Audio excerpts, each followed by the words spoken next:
Everyone. Are we on? Super. So my name is John Selby. I've got to change. My job's just changed from 2 weeks ago. So I formerly was one of the operations managers for DVSA, running about a quarter of the country, looking after the number of staff that we've got and waiting times and stuff like that. So I'm sure that's going to be a big part of the conversation that we're going to have today. I've also come with another hat on that I've now just moved into a role where I'm going to be overseeing the recovery as well to make sure that we try and get waiting times back down to a more normal level as soon as possible. And we can talk to you about some of those challenges as well. I've also got a couple of colleagues with me as well. We've got Amanda Lane from our policy department, who will hopefully be able to help us with any of the policy questions that you might have that I'm unable to answer. And we also have Sue, I've forgotten your last name. Robertson, who is from our ADI enforcement team. She's one of our ADI enforcement managers, and she will hopefully be able to answer any questions that you may have regarding the TIP, which we've recently launched, and anything driving instructor related with the agency. So we haven't actually got any specific slides for you. We've just been here asked to come along and answer any general questions that you may have. We may or may not have all the answers. If we haven't got the answer, we'll do our best to take it away and get the answers for you. But hopefully with the three of us, we should be able to answer the majority of questions. So that's a quick intro. Who would like to ask us the first question? I'll go first. So when are you going to make it so the test booking system is via Instructor and not banker, mum and dad and general public and that? Because that is the simplest way to stop the wasted tests and everything else is make them book for a driving school, end of. Okay, thank you for the question.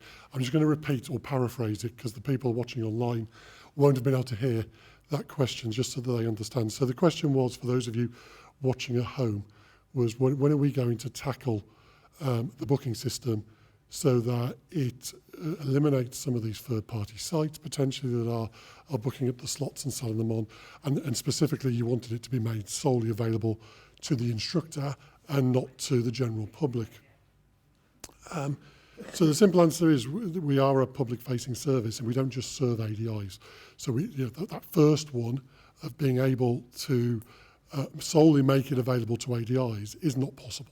We do have to allow for the private individual who hasn't used an ADI to be able to book a driving test. That does then leave our systems open to other third parties to interrogate our system and to book up tests, which you're quite right, does cause us a number of challenges when it comes to test availability, to what we call FDA, so failure to attend, and we've seen an increase in failure to attend over the last year. I think we had something in the region of 63,000 tests last year, so in the last business year that were booked and nobody actually turned up to take the test. That's obviously not good use of our resource. It's not helping us with the forward booking times, and so it is a challenge. So we're doing a lot of work in that space to try and address that. So we've got our IT department that are looking at how we can make it more challenging for those systems to interrogate our system, but without making it so difficult that yourselves as ADIs and the general public, the genuine customers, aren't able, are still able to book relatively easy and efficiently. So it's quite challenging. And as quick as we put something in place, some of these systems do find alternative ways around. So it is a challenge. We're very much aware of it, and we are doing everything we can at this moment in time to try and address that and reduce it, because it's in our interest as well as yours. Is it not simple just to go on the address of whoever the credit card holder is? So that was, is it not as simple just to take somebody's credit card details and use that as the booking? Unfortunately, it's not. I'm not in that department, and neither of my two colleagues either. So unfortunately, I can't go into any real detail about some of the complexities and the challenges that we face But, you know, if it was a simple one for us to fix, we would have fixed it. And unfortunately, it's not. Sorry, Where I am in Burton-upon-Trent in the Midlands, we've currently got about a 5-month wait for driving test. Book a test today, you're looking at the end of October, beginning of November. Now, I know that obviously COVID is it just happened, but I'm just curious to know just how you intend trying to get this waiting list down. So short of suddenly deploying 20 more driving examiners per day, that's going to take a hell of a long time to get down.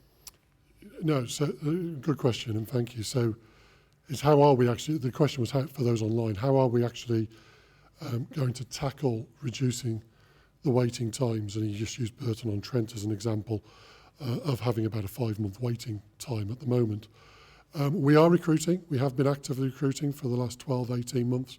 To date, we've had about 243 new examiners come through the recruitment process, through the training process, and actually enter the driving test centres and start to deliver more driving tests. Now, it's quite a lengthy period it takes us to recruit from actually advertising to going through those different stages of the campaign, getting them into a training course and actually getting them out the other side. We've doubled the amount of training capacity that we've got in order to try and speed that up because these are unprecedented times. But part of the early part of the work we did 6 months, 9 months ago was to increase the training capacity. One of the things that we struggled with, we could see this challenge coming down the road whilst we were going through the lockdowns, but just like you couldn't teach a candidate, a pupil in the car week, we couldn't train driving examiners, even though we needed more, because to train a driving examiner, you've got to get in the car.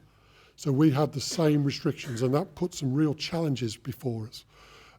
But as I said, we've got about 243 already in. There's another 60 odd currently in the pipeline, and there are more advertisement campaigns about to go live shortly that will look to see us increase that number even further.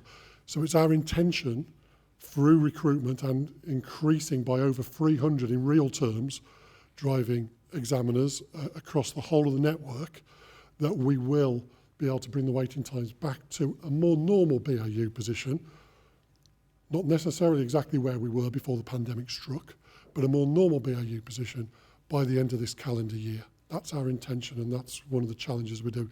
It is a challenge, and it's why we've got to tackle the likes of the bots and making sure every slot that is taken counts, and also, it's why we're asking, we need your help. We want to really work hard on raising the pass rates, so because if somebody passes, they don't come back into the booking system, into the queue. It actually helps us, therefore, reduce our forward bookings, which in turn returns the level of confidence that you folk have in being able to book a test when you need a test or when your candidates are ready, so that actually stops that panic buying element that we have. So that's what we're trying. And so I know Sue and colleagues have been working really hard to have engagement calls with yourselves as ADI on a one-to-one basis to talk about how you can help us manage that. Because if we can increase the waiting time by the pass rate by 1%, that has a significant impact on the speed that we recover. As little as 1% increase on the pass rate. Yes, sir. One of the things I've been trying to do is get a meeting with local APIs and my test center manager for the last 2-3 months. And I've been told, yeah, you have one. We have to, the thing that's just said, we came out of COVID, so the date has been not fixed yet for the last 3 months. So my question is, why isn't DVSA working with the APIs to cut the test time down? One of the things like, we get inquiries and we got about 8 to 12 weeks waiting time with parents and everything, we're inquiring for lessons. We tell them that, and first thing they said, well, the test date is in October. Shall I put one in booking? My son's brought that past to you, yeah? Shall I put one on booking so we can work on that? They haven't started the lesson yet. And same with some of the ABI colleagues I talked to, they say the same thing on the first lesson. Test date is in October, book one in place anyway, and obviously you see that. And when we use a business booking system, and I can see every week in my local area, there's loads of cancellation every single day. So if the DVSA was working with the ADIs and things like that to advise the parents or the people, get ready first, then we look for a test day, that would bring the waiting list down, you know, easily by 2-3 months, just now. Thank you, sir, for the question. And again, just for the people online, quite a long question, but I'm just going to praise it if I can. And it does cover some of the points we've already talked about, but I will reiterate and answer that directly. And it was very much about if we worked with the ADI community and the parents about only booking a test when the candidate is ready, the pupil is ready, and therefore not blocking up the booking system for candidates that are ready and are having to wait 24, 26 weeks in some instances in order to be able to get a booking. You're absolutely right. We do need to work with you, and we are trying to work with you. That's one of the reasons we're here today. It's one of the reasons our ADI enforcement colleagues are really keen to engage with you on a personal one-to-one basis, and so we have those conversations, and we really do appreciate the challenges that are out there for yourselves, being able to get tests for customers that are ready, and anything that you're able to do to support us in that area is greatly appreciated. It's back to what I said before. It's customer confidence, and whilst times are so far, and we've seen it before a couple of decades ago now, where waiting times got out to not as far as this, but to similar levels, double figures. We see that customer confidence erode and people panic buy almost. They want to just get a test and get on the system so they've secured something. If we can overcome that and get that confidence back in the system and that the system will work, and that's what we're working really hard to do, then we'll get waiting times back to a more normal level quicker. So it has to be a collaboration. You're absolutely right. And that's what we're trying to do. Okay. Just come back on that. Would you be requesting the local test managers to have meetings with local ADIs to work? I would encourage our local managers to engage with the ADI community locally as often as is required in order to help us address any local concerns that there might be. That's a really important part of this. And yes, there's a challenge there because our local driving test managers, one of which is with us this weekend, they're on the stall at the moment, manning the stall while we're here. We're asking them to do 2 days a week testing as well to help with the backlog, to help with the forward booking date. That takes 40% of their time away already. So they're already stretched because they're trying to deliver more throughput in order to help us with the waiting times. They're also onboarding and developing new entrants that are coming through and giving them the support that they need. So actually, they really want to engage with the AGI community and will engage with the AGI community on local issues that are pressing, but there are some other challenges in front of them that take a slightly higher priority at the moment, which includes those 2 days of testing. So it is a challenge. Andrew. I just want to reiterate how DVSA work, because I've been an ADI nearly 20 years. When I first came into the industry, there were 18-week waiting lists in my area. Now, I remember highlighting this, and because there was a pool, they were able to, DVSA were able, or the DSA were able to move examiners into areas, but it's not like that anymore at this particular time. Every area is like that. Correct. So it's not flexibility in the system. So we're not far from getting back to a position like that, Andrew. So again, for people watching at home, Andrew was commenting at about 18 years ago or so, and that's actually roughly when I joined the agency, so I remember it with fond memories, actually. I was part of that recruitment campaign to get more people in to help with that, and I started in the northeast of England, where actually we got the waiting times under control quite quickly, and we moved staff from the northeast of England out into other parts of the country in order to help tackle those waiting times, particularly down the southeast of England at the time, I seem to recall. But as Andrew quite rightly said, waiting times are high across the whole of Great Britain at the moment, almost without exception. We are starting to see pockets start to get back down to some normal levels. So there's the early signs of recovery that we've all been waiting and working so hard towards, and that's really encouraging. And we are then looking immediately to how we move resource that may not be best placed now to help with the overall recovery of the full network into those locations where waits are still 24 weeks or more. Because we've got to try and deliver a consistent service across Great Britain. And that's what we're aiming to do. So we are putting measures in place that will do that. And you'll start to see some of that, I'm hoping, in the next month or so, because we're just seeing those early shoots. But at the moment, whilst everywhere's suffering, it's more effective and more efficient to actually allow those examiners to work where they are and just to do a full test programme wherever they are, because we need it everywhere at the moment. But as soon as we start to see those early shoots of recovery, rest assured we'll be looking to move those examiners around. Just a minute, sir. I'm just going to go across into the corner behind you.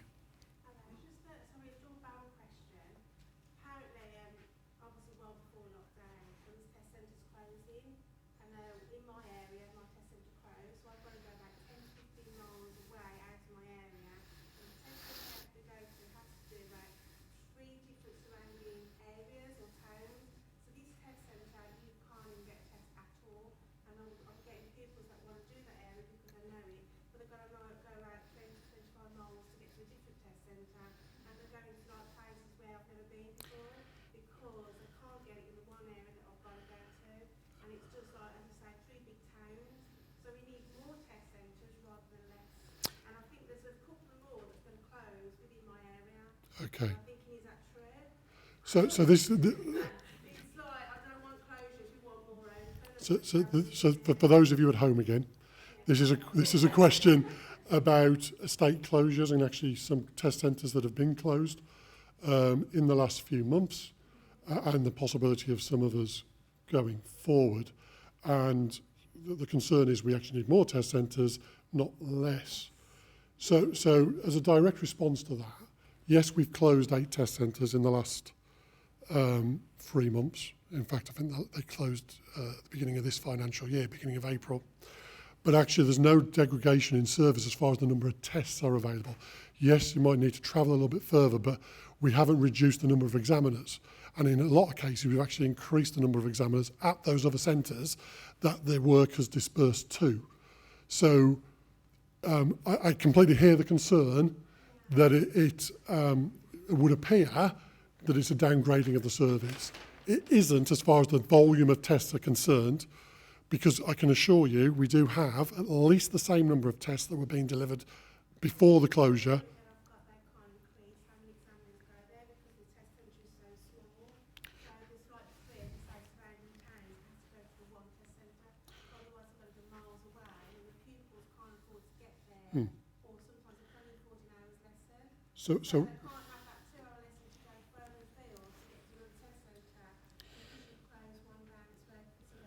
So we're faced with a challenge. One hand we've got to recover, which we all want to do as quickly as possible. On the other hand, we've got to run the business as efficiently as we can as well, so that we manage the government funds appropriately. They almost conflict at the moment because of the different challenges, and we all understand the current economic climate that we're probably going into or already in as we are at the moment. We are not closing centres where we cannot maintain the demand. So if there's a detriment on the service, i.e. the volume of tests available to be delivered in that area, we're not closing the test centre. Let's make that really clear. But where we can offer the same service or the same level of service at other neighbouring outlying centres, that is what we are doing, okay? Because it helps us manage our estate, because our estate is one of our biggest overheads, and a lot of our estate is not actually in the best state of repair, and so it's more cost effective to absorb the demand into neighbouring centres where we have got the capacity than it is to repair and fix and maintain a centre that we maybe have chosen to close. I know that's probably not the answer you wanted to hear, but hopefully I've explained it clearly. So I'm going to come over here. There was a gentleman behind you who had a question actually before you. You mentioned earlier, you made a statement that, excuse me, that you couldn't really close off the booking system to the general public as your service, and I fully appreciate that. But at the moment, we seem to be, in my from people not turning up, not because, well, basically because you're getting a lot of people that are booking tests out of their region. So, for instance, people in London that can't get a test in London are coming all the way to Coventry in the national area just because those seem to be coming up more regularly. You're going to lose a lot of people, a lot of tests that are going to be lost simply because A, they haven't got an instructor, they book them anyway, they just blanket book them, and then they phone around frantically to try and find somebody that will take them to test back not much more than a week before the test date because it's a cancellation anyway. And when they can't find somebody to take them or an instructor to take them and spend time on them, they're just going to let it go. So you're losing a time and a date that somebody locally could have actually taken that. Yeah. You're absolutely spot on. That is one of the challenges we see when the booking windows at local test centres become full. People start to look further afield, and we actually actively encourage people to look at neighbouring centres. We don't necessarily say go from one end of the country to the other, but we know people do that, and we often refer to that as test tourism almost, which is how it feels. It is a real challenge, and that's exactly the thing that we're trying to look at. We're looking at the booking system at the moment, both the online booking system as well as the internet booking system, which is the system the general public access, the online booking system being the business system for yourselves as ADIs. And we're looking at what we can do to try and alleviate some of those challenges. I don't think we'll eradicate them completely, but we are working very hard in the background to try and address that because it is adding to the problem. Is there not a way then? Because I know the lady down the somewhere earlier mentioned... I'll take that over to you. So Might make it easier. There we go. So everybody can hear it. There we go. So a lady I think mentioned down there earlier about sort of tapping into their credit card details, which I can understand you can't really do because of data protection and all the rest of it.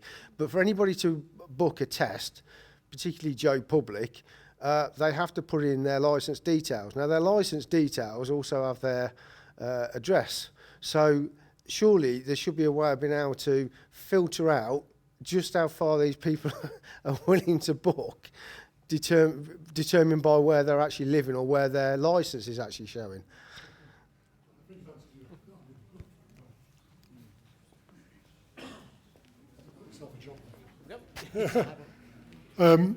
I think you'd think so. You know, is the honest answer. But then we have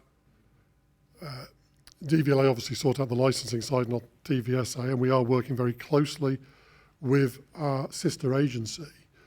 We looked at this when we were looking at the emergency worker system that we put in place at the beginning of the pandemic to make sure we offered a service for those people who were emergency workers. And the challenges around it are really, they seem simple on the surface, but actually when you dig down into it, it's quite complex. There's lots of reasons why people maybe haven't changed their address on their licence. Student, for instance, there's no intention of staying in their student town or city and are planning on going back home. They probably don't change it. So we've got to make sure that we put systems in place that are reasonable, measurable, but aren't going to disadvantage people from accessing the service. And in a nutshell, that's why it's a challenge. I don't disagree with your thought process because we have looked at that, but I hope you can understand that there's a number of challenges with that. My point about the credit card wasn't that. It was the fact that if a credit card has been produced... Sorry. My point about the credit card was the fact that if one credit card belonging to some company is actually presented several times a day, then surely that one can be actually done something to, rather than all the other pupils who are trying to book their own tests can't get through. Thank you. Thank you. So we can identify people and their amount of activity, yes. But I think what we need to understand is these businesses individuals that are using the system in that way aren't doing anything illegal. So they're not actually doing anything wrong in that sense. Yeah, but that's not illegal.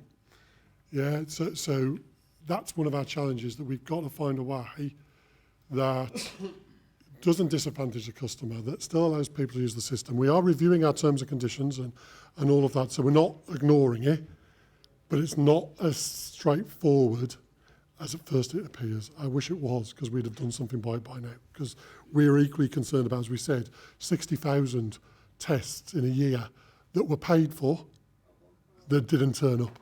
It's just too many. Sorry, I'm just going to come. I'm going to ask you this, because it all relates to what we're saying. Is, so the business booking thing, right? So the business booking is perfectly acceptable. Everybody would agree with that. But you need to start splitting it down so that Joe Public is on a separate system to a business booking, a legitimate business booking. That would solve that. That's easy to do. I work in my team, I'm going to do it for you.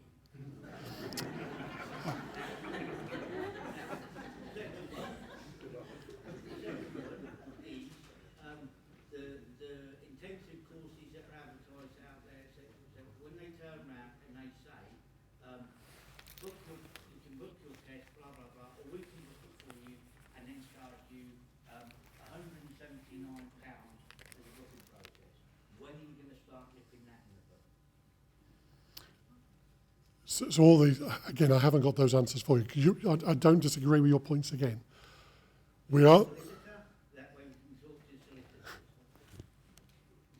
I'm not a solicitor, and I'm not going to get involved in that at the moment. But we are, I can only reassure you, we're aware of the challenges.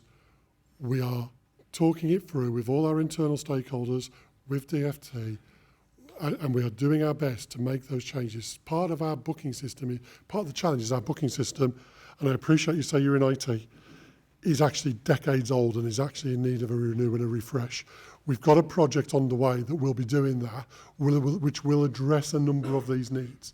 But that doesn't happen overnight, as I'm sure you'll appreciate in IT. So we are doing what we can.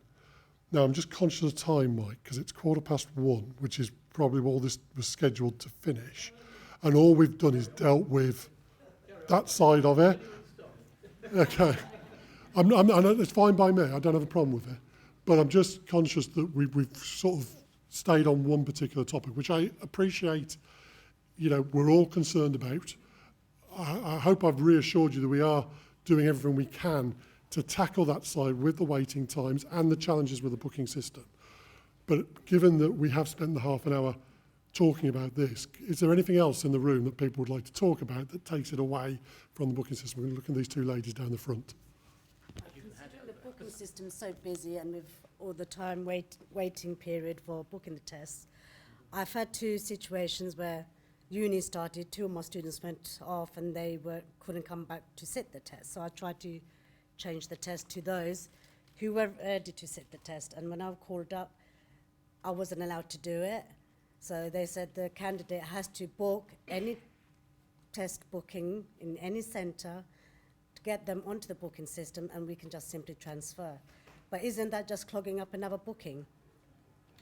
Why couldn't we just, as ADIs, transfer and give the details?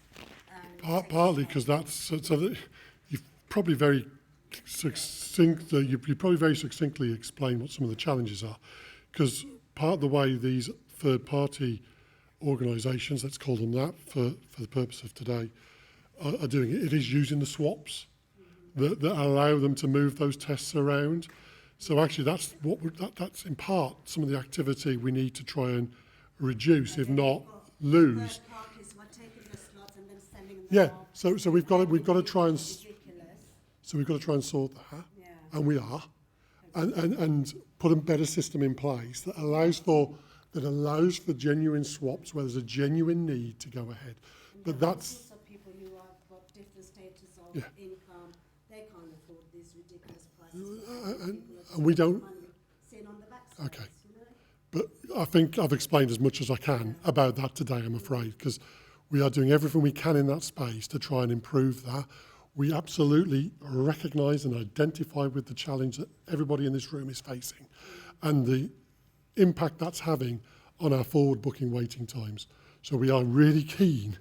It's number one on my priority list of being able to sort out. Really keen. That on top of recruitment as well and getting more examiners in to be able to give more test availability.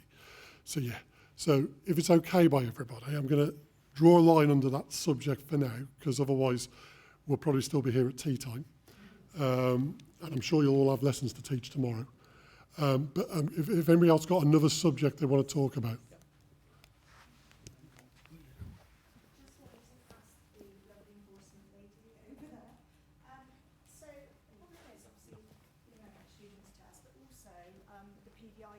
The part 2 is in part 3. I'm in Bristol.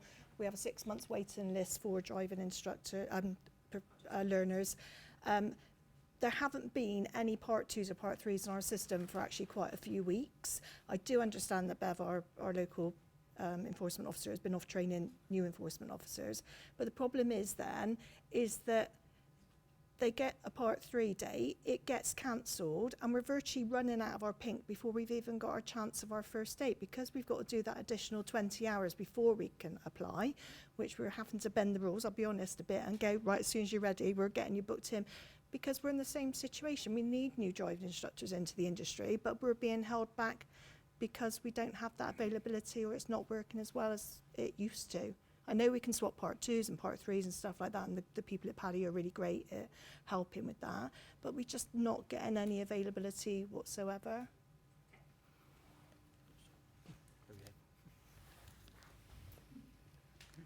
I agree completely.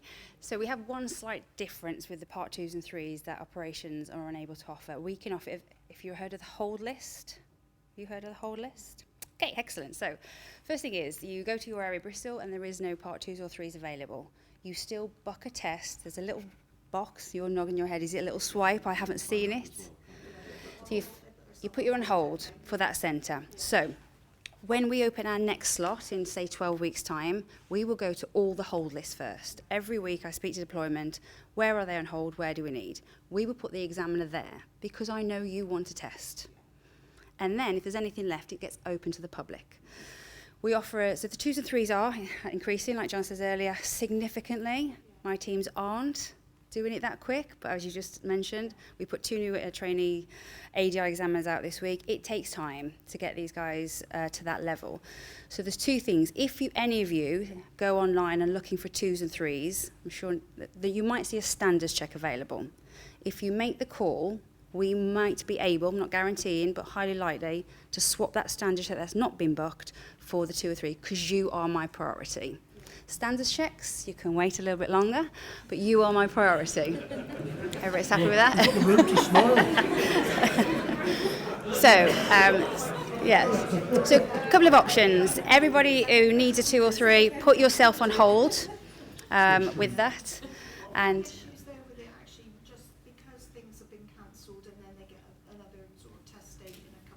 yep.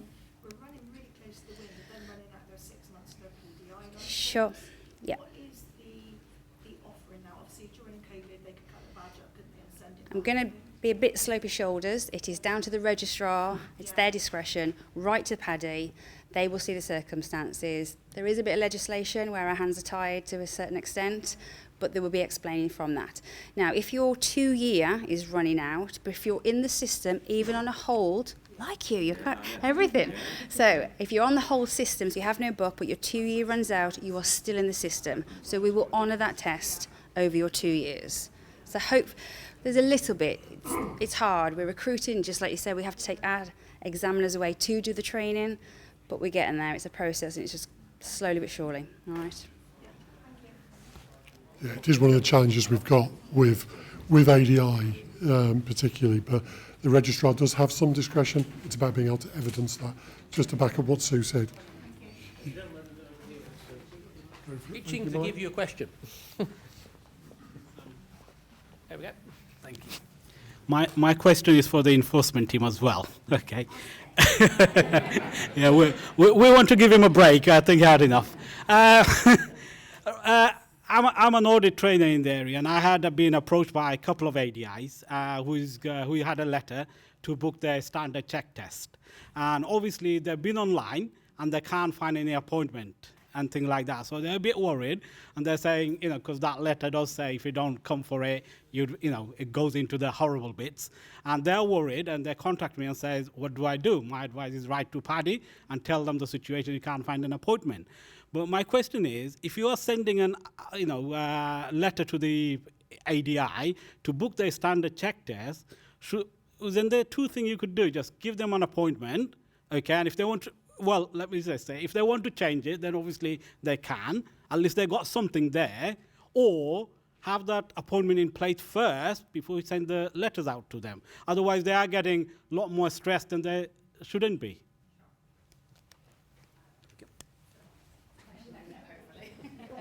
Because I'm going to relate. Okay, so yes, so we only send out the invitation letters for your standards check knowing there's the availability in that area, because we know it's going to be, say, Bristol, for example, and its availability. And then my 2 and 3 instructors who need them, who are slightly priority because they do run out, they might have that change. So that, they've been online, yep. Yep. So there was originally, so when the letters go out, the system will allocate an examiner for a standards check slot. But there might be, on an occasion, where somebody's running out of their badge, wants a 2 or 3, and we might swap that standards check slot. You can't do that. We have to do it on our side. So you can only book a 3 on a 3, a 2 on a 2, and a standards check. So we might swap for somebody who's desperate to get in for their time. So the standards check goes. Don't fear. If there is no slots, we are aware. When you send out the letter, if nobody can be booked in that area, we know. We can see the system being booked when the letters got sent. Tell your ADI instructors to basically not fear. We know that. Okay, it's not their fault that we can't. But if anybody wants a standards check, Paddy at DVSA.com will by all means help ask. All right. Anyway. We've overrun a little bit actually, so I'll have to cut now because we've got another workshop in 4 minutes' time. Oh. But you can all sit and wait for the next one. Folks, thank you very much for today. Appreciate the questions. Thank you.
Which is about making sure people don't put tests on their own, making sure they are ready for testing, not just taking the chance to actually there's a real conundrum because it's demand and fear driving and putting pressure on our system. As soon as they get control of it, all the others are going to punch one in because the confidence will return. You're still going to use the text message? Yes, that's coming. It's coming around a month's time, I believe, which is go live with that. I'm not exact date, but we're going to send 14 days or 7 days. TotalDrive is an award-winning driving instructor app for independents, multi-schools, pupils and parents. The app includes a powerful diary, free lesson reminders, progress records, reflective logs and more. TotalDrive is proven to help instructors earn more, work smarter and improve pupil pass rates.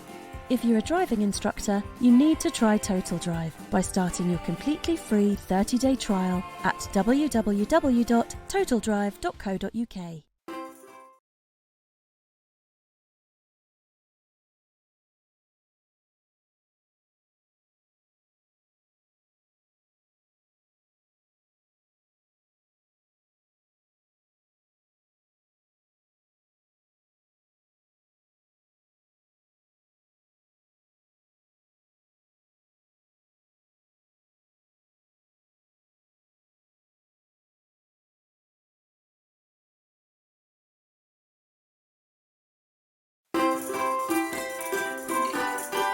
TotalDrive is an award-winning driving instructor app for independents, multi-schools, pupils and parents.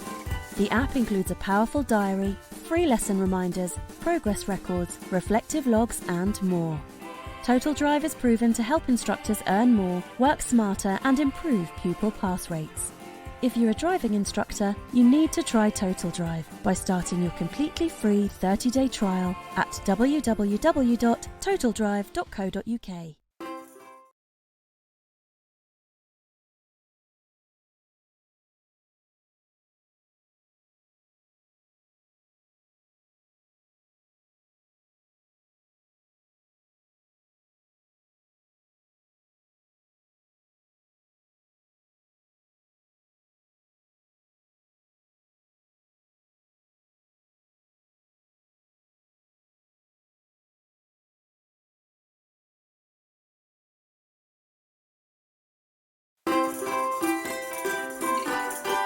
TotalDrive is an award-winning driving instructor app for independents, multi-schools, pupils and parents.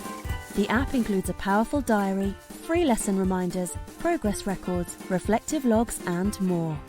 TotalDrive is proven to help instructors earn more, work smarter and improve pupil pass rates. If you're a driving instructor, you need to try TotalDrive by starting your completely free 30-day trial at www.totaldrive.co.uk.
Has anyone here heard of learning styles and knows anything about learning styles in education?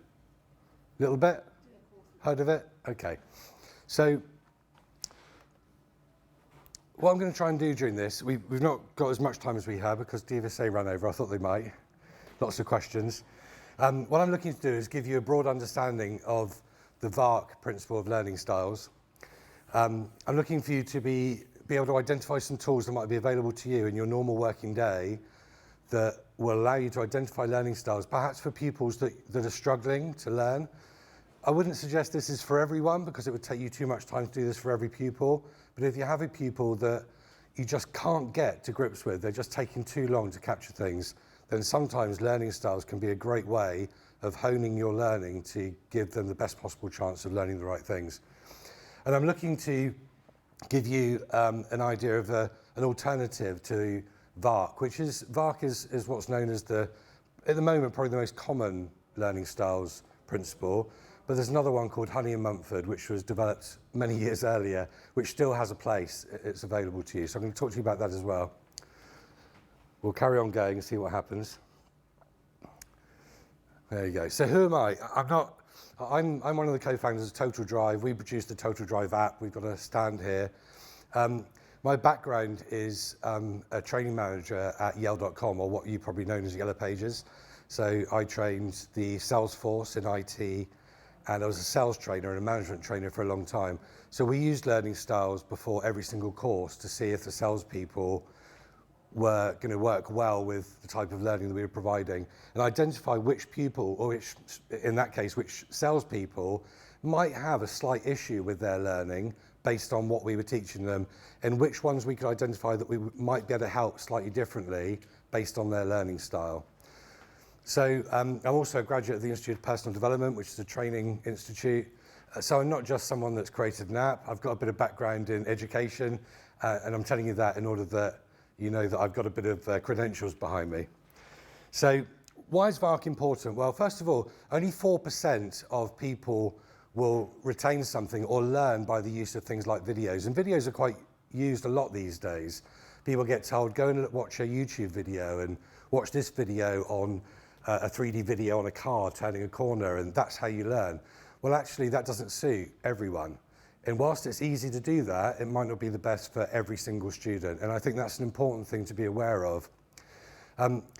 Firstly, the VARC, or learning styles in general, enables you to adjust your learning style, your teaching style, to suit a learner's preferred learning desire, the way they learn best. And that could be talking about something. It could be you showing them something, you actually doing the maneuver for them in the car, driving, before you get them to do it, rather than telling them to do it. Could be stuff like that. Understanding how to incorporate the 4 different parts of VARC, so the V, the A, the R, and the K, into your training. And to help optimize the learning experience means that potentially you can help students learn faster, more efficiently, and have a better overall experience.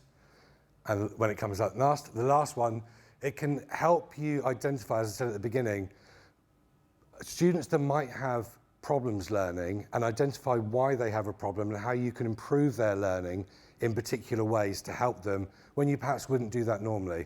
90% of your people you can probably train in the same way all the time, but you might have the odd few that just need a little bit of help. So what does VARC mean? Well, VARC is 4 things. So visual. So do people prefer to learn through visual interaction? Visual meaning charts, diagrams, maps, those kind of things. Things that are visual in a diagrammic type performance.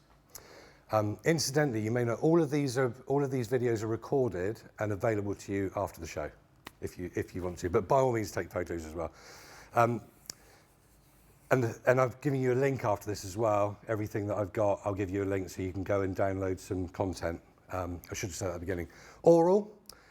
So oral people prefer discussions. They like talking about things. They like hearing you talk about things, descriptions. They're very much in touch with what's around them from a sound perspective. You know, they like that interaction from discussion. they're all fairly obvious. Reading and writing prefers things that are written down, so lists, information, instructions as a list on a sheet, bullet points, those kind of things. And then finally, kinesthetic, people that prefer a learning experience that is perceptual. So they're very feely type people. They like an overall experience that is in touch with their own being, if you like. So they're much more touchy-feely type people.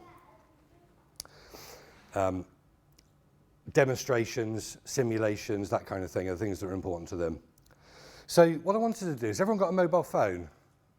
This will take you about 5 minutes. If you log on to a website, www.vark, V-A-R-K, and then a little dash, learn.com. So vark-learn.com.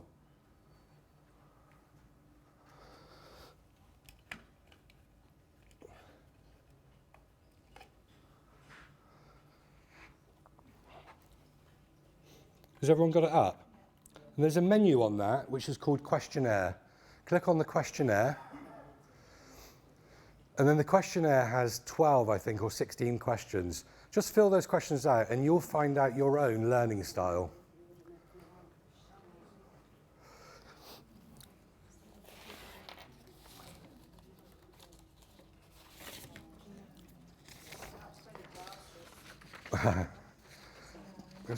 Can I give you one of those to share? I'll give you one of those to share. Give you one of those. So it's V-A-R-K, so vark.learn.com, yeah, so go up to the menu and click questionnaire. On the mobile, the menu is at the top right, it's a little down arrow, and within that menu there's a questionnaire. Let me give you that. If you can share one, give you that. Thank you.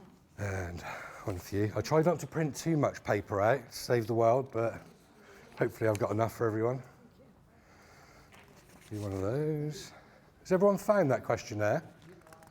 Everyone struggling? Yeah, okay, I'll find it for you. Can I give you that? If you look at the top right-hand side, questionnaire, so the VARK questionnaire, that one there. So if we go up like that, go like that, the questionnaire, and the VARK questionnaire, close that.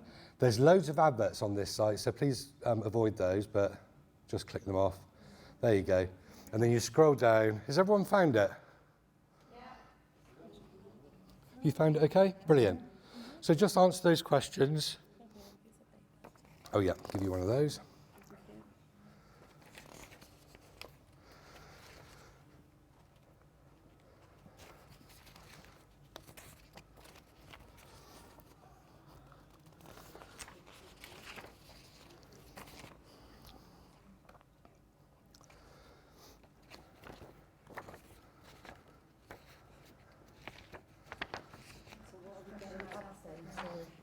Okay, so it's the VARK questionnaire.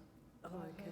Close that advert and then scroll down and it starts there. Have you got it? Found it? I think so. Let's have a look. No, let's do it for you.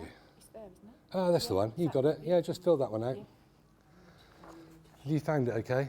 Yeah. Yeah, brilliant.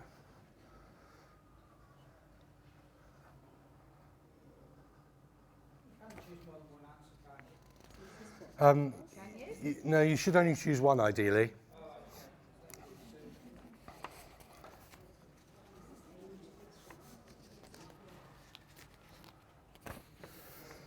Then once you submit it at the end, it should tell you what your own personal learning preference is.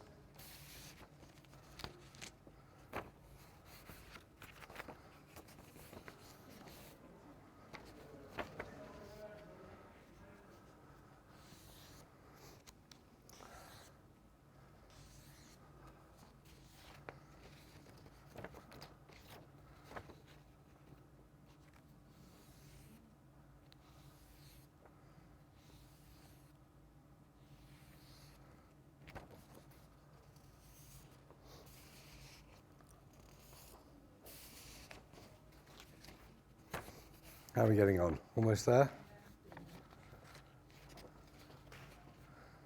Anyone on the last question yet?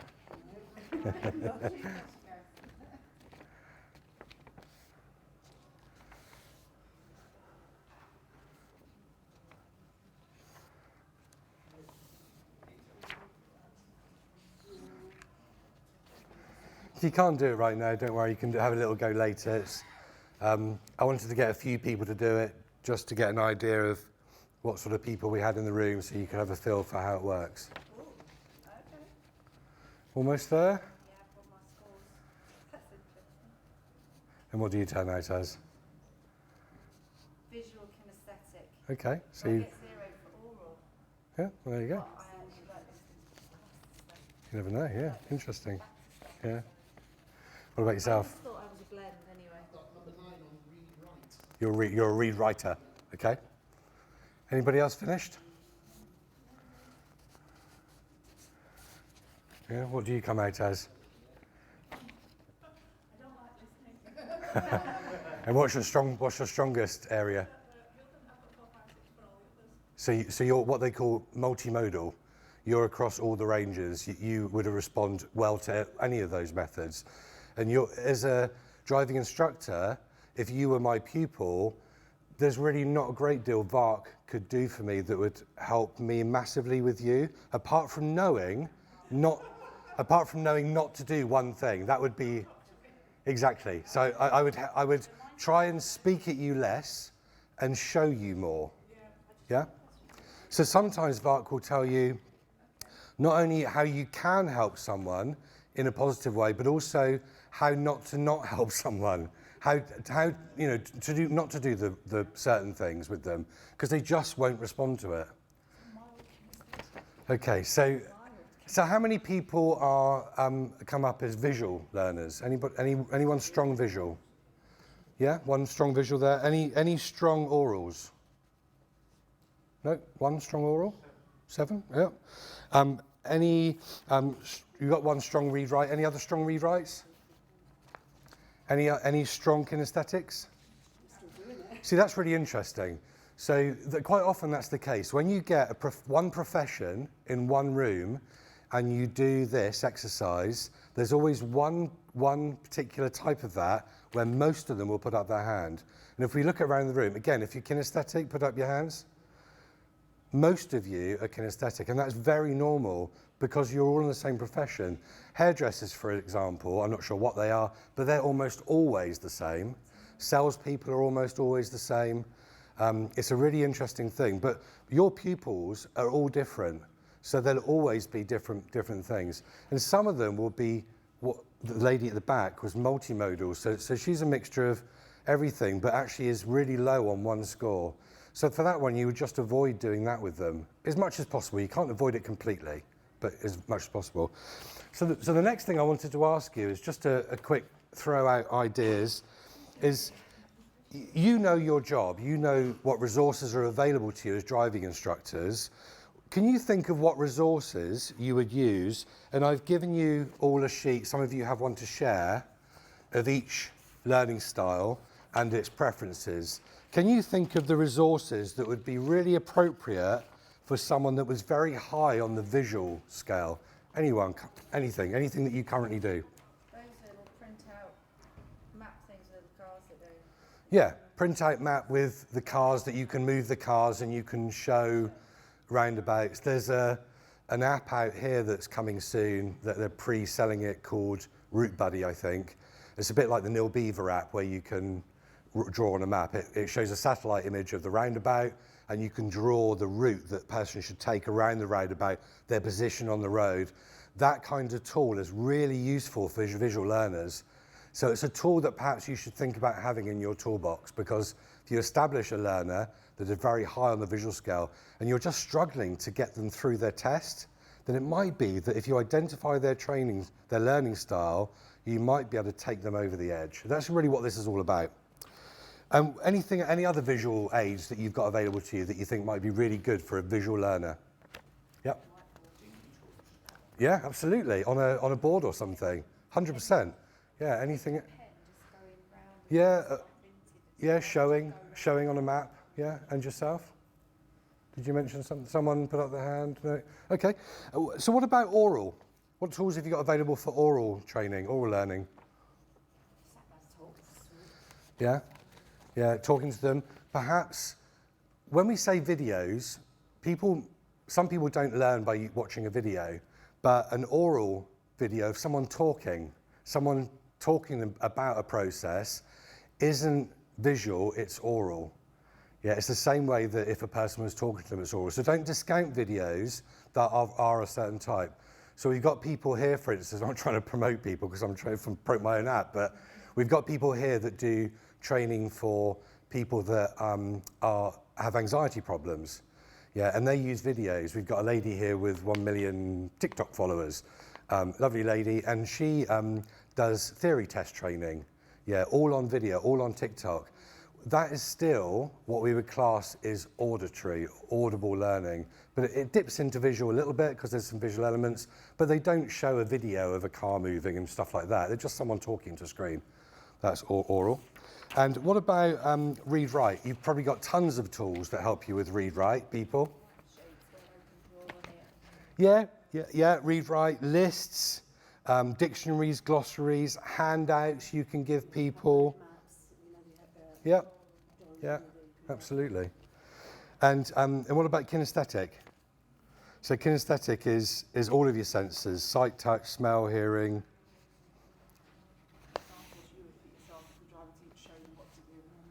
Yeah, examples, yeah.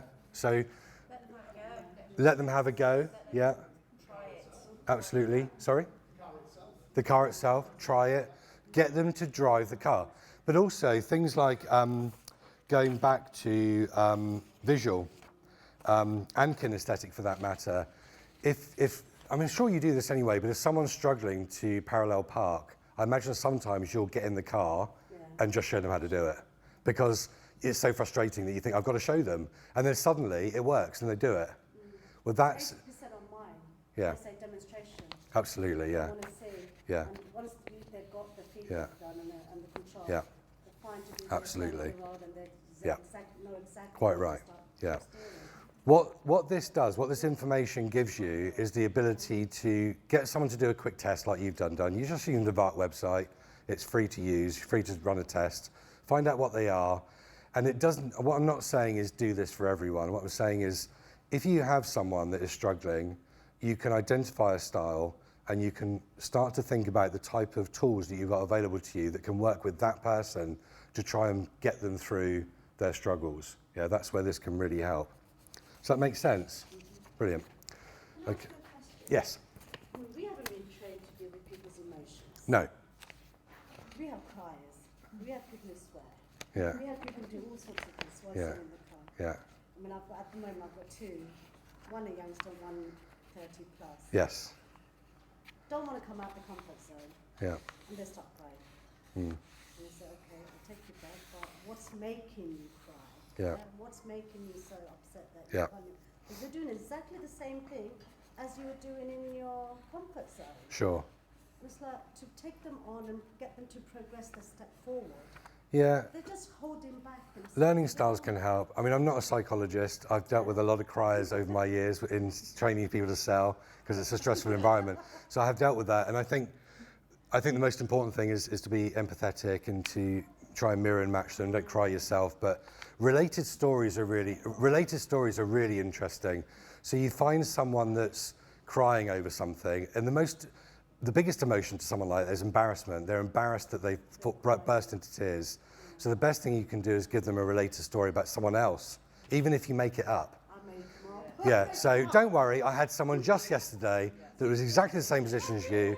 They were crying their eyes out, made my seat completely wet, but you know, they were fine after we tried it a few times. Yeah. So that's okay. The other thing that you can do in that situation where this comes in is say, look, let's try and work out how we can help you in different ways. Let's do the VART questionnaire, see where you score highly, and see where we can help you in a different area that might help the learning process and make you feel more comfortable. That's where this can help. I really wanted to show you this one. I'm going to try and get this one. So the next, ooh. There we go. So, Honey and Mumford, two gentlemen called Honey and Mumford created, Peter Honey and Ella Mumford created this concept in 1986. VARC came a bit later. Sorry about that. And it's much more in depth, Honey and Mumford, in terms of they have to answer about 80 questions on all sorts. I mean, I've got all this. You can download it in a minute. But you've got to answer 80 questions, so it's much more in depth than VARC. It takes a lot longer, so you certainly wouldn't want to do this with a lot of people.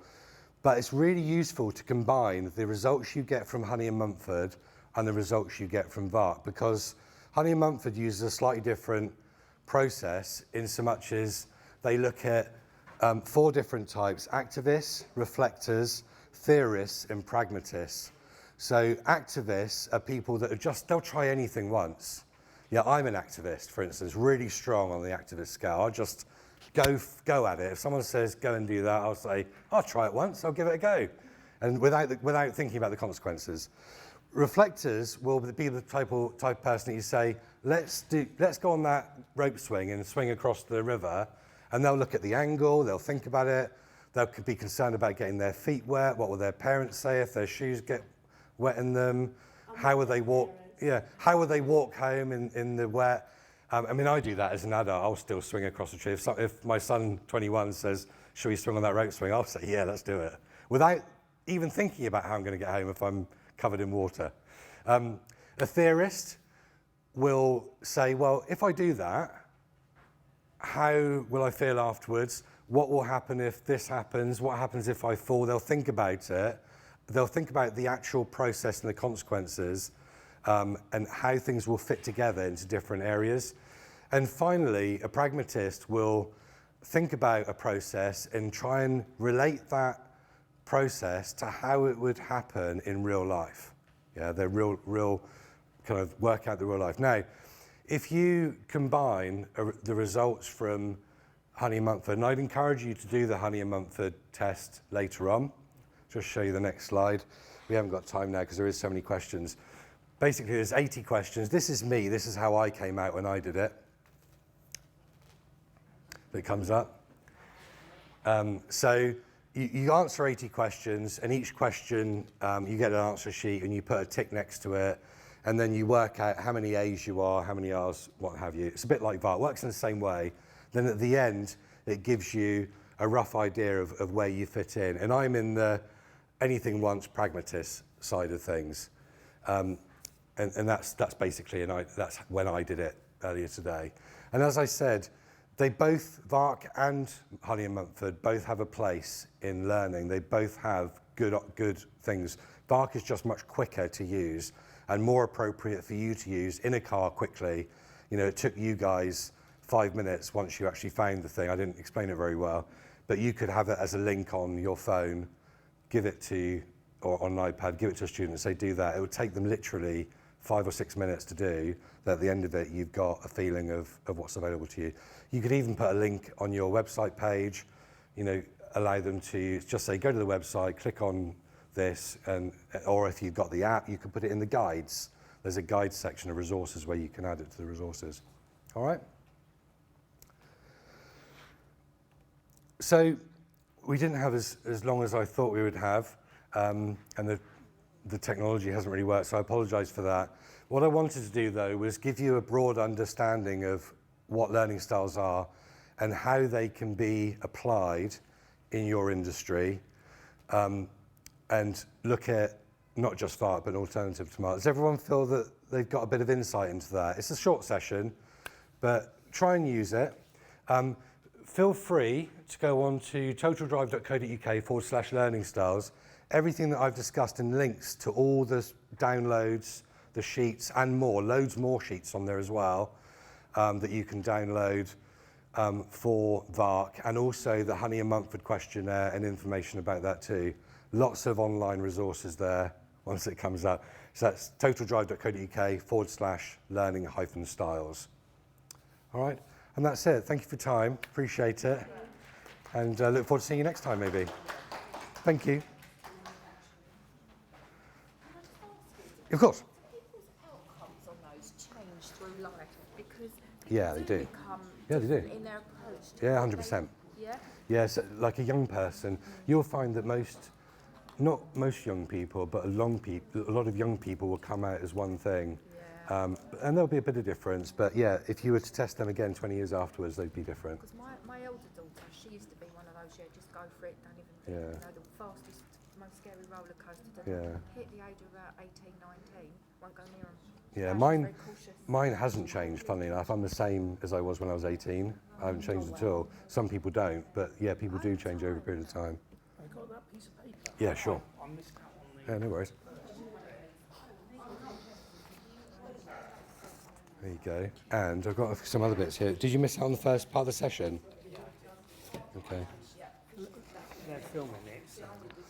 Let me take that. There's a few more that I didn't print too much of because I didn't want Bark for Business. That's useful. These are all on the site anyway, but as I've got spare ones, you're welcome to them. Oh, thank you very much. Yep. There you go. And also, there's interesting. There is a Bark questionnaire for younger people, which just has different questions, less adult type questions. All right. So that's available as well. Yeah, do please. It's a pleasure. Nice. Yeah, thank you. Okay, brilliant.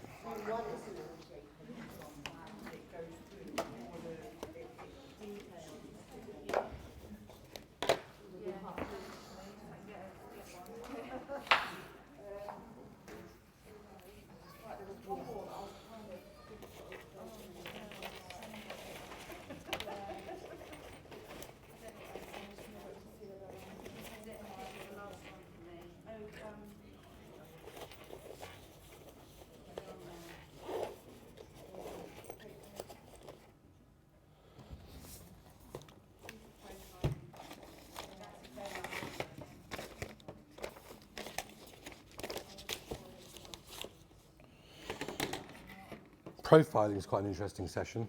Yeah, really interesting. People profiling is a really interesting session. Works quite well with this as well, in conjunction. Yeah, because I think we get fixated on teaching, and then the Yeah. teaching and but it's understanding. And I was just saying, if you are, I'm always saying that I'm a multi-digger. Yeah. I'm a bit of everything.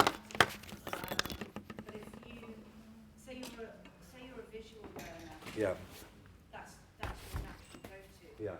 And you've got an auditory learner, you're trying to show them stuff.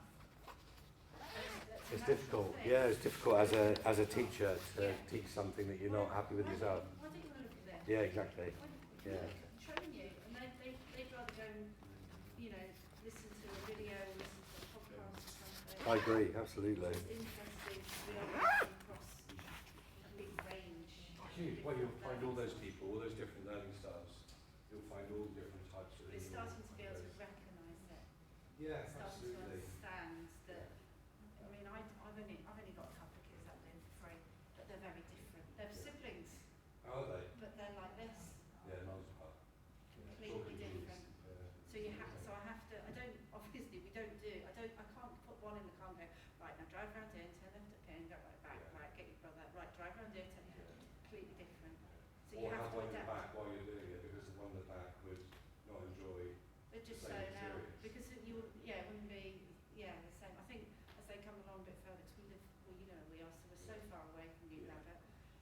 I've had to say at some point we're going to get you both in the car to do a proper session rather than drive out to Newton Abbot and then back to Kingsbury and then back to Newton Abbot again. But yes, at the moment it's not. It's got to be worthwhile for both of them. But it's interesting to see how very different they are. So it's this. I love all of this. Always interesting. Yeah, me too. I've always been really interested by it. Cool, I need to do mine so I can get it to turn the street. I need to have a nap now. We've got to drive in, yeah?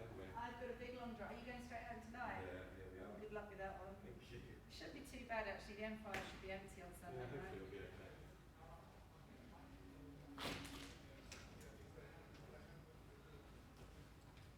Well, probably need to go and pay a visit.